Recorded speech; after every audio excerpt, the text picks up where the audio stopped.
because I didn't play that game, I was like, okay, well, it's a crunch game. They need to roll out the best team. And then they named me to start.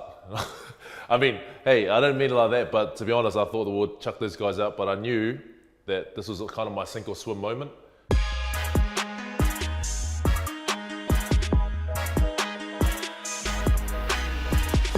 Talo for lover, my name is Vito, and these are my top 6 moments. One of my favourite moments was scoring the game-winning try in the New Zealand Sevens circuit in Wellington. Here we go. Is Vito going to beat the local? Where does it? Yes. Yes, he is. Yeah, it was just something that I'll never forget because it put me on the map. 15's coaches started calling and trying to pull me out to get me ready for the next step. So led to Super Rugby and then All Blacks. Massive moment in my career. Another top moment for me would have been winning the 2 World Cups, 2011 and 2015. The reason I put them together is because winning the first one obviously was really, really hard. Had a final against the French who had already beaten 8-7, friggin' nail biter, had Beaver win it with a kick that barely looked like it went over. Here's his kick. And he's nailed it. The pressure we were under to win that game was just immense, and to actually win that, it changed a lot of lives, 1 point. And then obviously we talked about 2015 being the first to do it back-to-back and being the most dominant team in the world. And to be able to have done that, and also my last game in All Blacks jersey in that World Cup final, these are top moments for me in my career. Another top moment for me was winning the first and only Super Rugby title for my home club, the Hurricanes. I think it was just really awesome, especially my 100th game. So Victor Vito started back in 2009 with the Hurricanes, and this is his last game tonight, and what a game to be bringing up 100. The year before, 2015, we'd lost when we probably shouldn't have lost, but hey, the Highlanders won on the day. But then to finally be able to put it away in 2016 against the Lions, I think that was just something that I'll never forget. 21 years of Super Rugby, and the Hurricanes have come of age. Another big moment for me was my first year leaving New Zealand, took my family on the other side of the world, and to have actually won Best Player in France in 2016-17 season. Man, when I won that, I think it just gave me confirmation of the fact that I was still playing some good rugby. If you know the French, you've got to break them down little bit by little bit to get their trust and their confidence. So to have won that award in their home patch, I think just allowed me to speak to them a little bit more about how we kind of did things in New Zealand, and for them to actually listen, because I actually was earning my stripes as anyone needs to in any rugby team. Another top moment for me was my French club, La Rochelle, becoming European champions and winning their first ever title. They hadn't even won their domestic title, they hadn't won anything else. They literally, first ever title they won was the biggest one you could. And so being a part of that, I started at this place being touted as the first team to get relegated in 2016, and yet we made our first final that year. To then be the champions of Europe over 6 years, hard grind, but anything that's hard is worthwhile. So I think that's always going to be something that will stay with me for the rest of my life. Another top moment for me that was pretty pivotal for my career was probably 2015 Bledisloe Cup decider in Eden Park. The game before that game, we'd lost in Sydney. Because I didn't play that game, I was like, okay, well, it's a crunch game. They need to roll out the best team. And then they named me to start. I mean, hey, I didn't mean it like that, but to be honest, I thought they would chuck those guys out, but I knew that this was kind of my sink or swim moment. And playing at Eden Park, winning that game quite well, and personally performing probably my best game I've ever played in the black jersey. And then obviously that helped me to put my best case forward for the World Cup, to be in that squad, because there was a lot of competition obviously. I just think it was just something that was a top moment for me personally, but obviously as well just to be able to be part of that World Cup as well.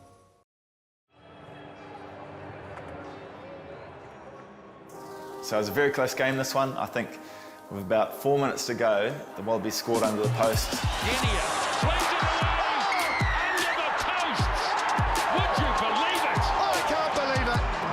Kicked the conversion to go 1 point up. So we're under our posts, brought the guys in and said to them, hey look lads, this is what's going to happen. Lima, I want you to kick the ball off here. I'm going to chase the kick off, win the tap back, and then we're going to go through our phases. We'll go across the field, come back, hey, we're going to score. Essentially that's what happened with Crazy Thing. So 2 minutes to go, 3 minutes to go on the clock. Lima kicks off, kicks it probably a touch too long. I'm not sure how I got there, to be honest. I must have had a little bit extra pace. Just got there, did enough, on the catch to tap it back. I think Rico regathers and sets us alive. Just straight, it's just kind of poetry when you look at it.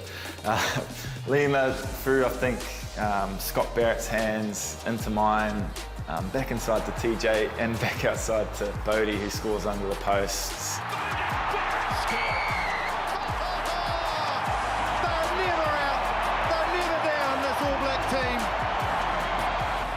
Starts from there, supple wing of the flat pass, lovely from Barrett to Reed. Inside to Perenara, who shoulders it to his Hurricanes teammate, who's his All Black teammate tonight, Smithy. We've seen everything tonight. Well, this is all about belief. There's no other word. This is all about the All Blacks in the old days when they used to get themselves out of trouble time and time again. Well, they've reinvented themselves in the same fashion. They believed with 3 minutes to go, they could create something, and they've done just that. And kick the goal, go up and win the game. Just a special moment, I guess, when you think about executing under pressure. The pressure, Bluesway Cup on the line, and you're just trying to execute and do everything well. So, look, that was an epic moment to be part of and to have a small part in it. I'm DJ Forbes, and these are my top 6 moments. One moment that was special to me was my debut, 2006 at Wellington. So obviously playing in front of my family and friends was a huge moment. I was a new kid on the block, first time in that environment, debuted in 06 after the Nationals that we played only, I think, a month before. So definitely a great occasion and a proud moment. Another special moment was the team achieving 47 wins on the trot. It doesn't get spoken about much, but it was a record that me and the boys were extremely proud of. I guess back then, the way that the seeding was set up, we were probably always meeting South Africa or Fiji or England in a lot of those tight games. But to do what we did, with a bunch of men, like I said, I think that was close to going on to 8 tournaments. It was definitely a cool moment with the boys. Another proud moment was my first Commonwealth Games gold medal in Delhi, 2010. Probably more than anything was the relief of not being the first team to lose a Com Games gold medal, but to stand on that podium, with the men that have done the hard yards. There's the old saying, it takes 4 years to win a gold medal. So to finally get there, to be on that podium, and obviously to sing the national anthem on the other side of the world was a definitely special moment. Another special moment was probably one of the tries that I got. It was against, I think, Argentina and USA. Lovely look-away pass. Sees DJ Forbes given the chance to run away, and he knows he hasn't got the legs to do that, but he has got the strength to get there. Have you ever seen a runaway from this man in his 11 years on the tour? I don't think so.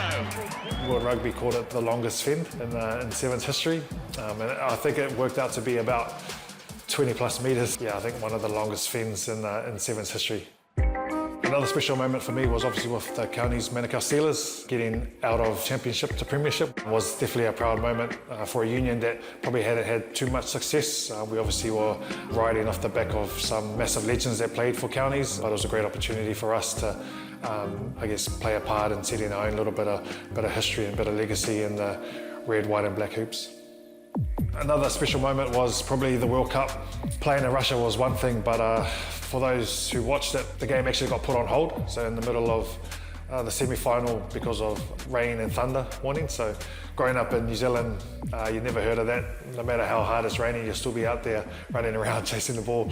But that was the first time being on the field, hearing a few alarms and whistles going off and everyone sort of running in every direction. And it wasn't until I seen one of the officials tell me to get under cover. It's thunder and rain warning. No one's allowed out on the field. So probably not a proud moment, but definitely a memorable one. And I remember sitting in that change room waiting to be told if we're ever going to go back on the field to complete the semi-final.